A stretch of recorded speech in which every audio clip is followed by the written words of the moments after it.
Hey everyone, so in today's video we're going to go over some ideal gas law problems. So for the first problem, we have what volume will 2.50 moles of an ideal gas occupy at 1.2 atm atmospheres and 27 degrees Celsius.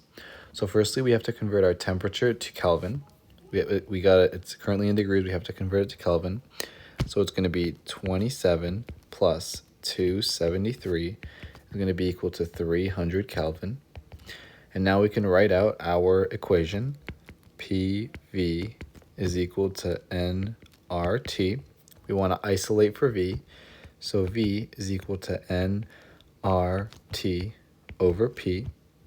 V is equal to 2.50 moles. Our R value is 0.0821, which is a constant.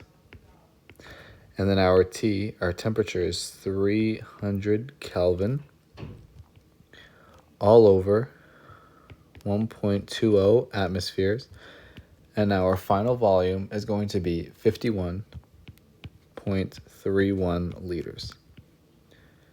Let's try the next problem. A 3-liter container holds 0.85 moles of gas at 25 degrees Celsius. What is the pressure? So once again, we can start off by writing our equation. PV is equal to nRT. Our temperature is 25 degrees, so let's convert that to Kelvin. 25 plus 273 is equal to 298. 298 Kelvin. And so since we're trying to isolate for pressure, P is equal to nRT over V. P is equal to 0.85 moles, 0.0821,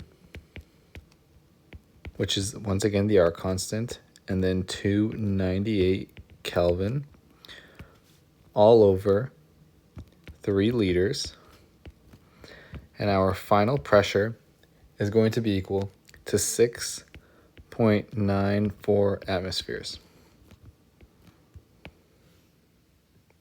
Let's try one last problem here.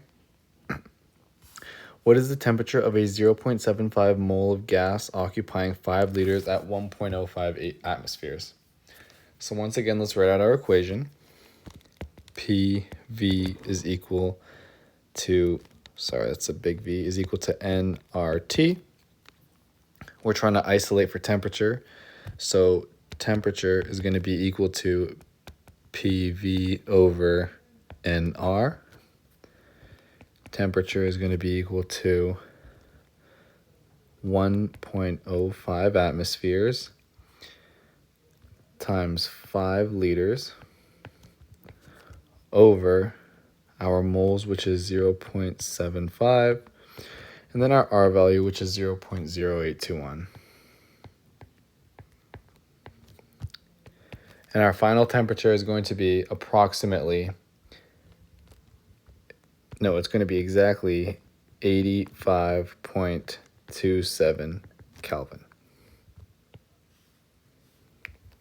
So a few tips to remember: always convert degrees Celsius to Kelvin, keep volume in liters, use the correct R value, and if pressure is in kilopascals or millimeters of mercury, use the appropriate R value. I hope this video helped. Thank you.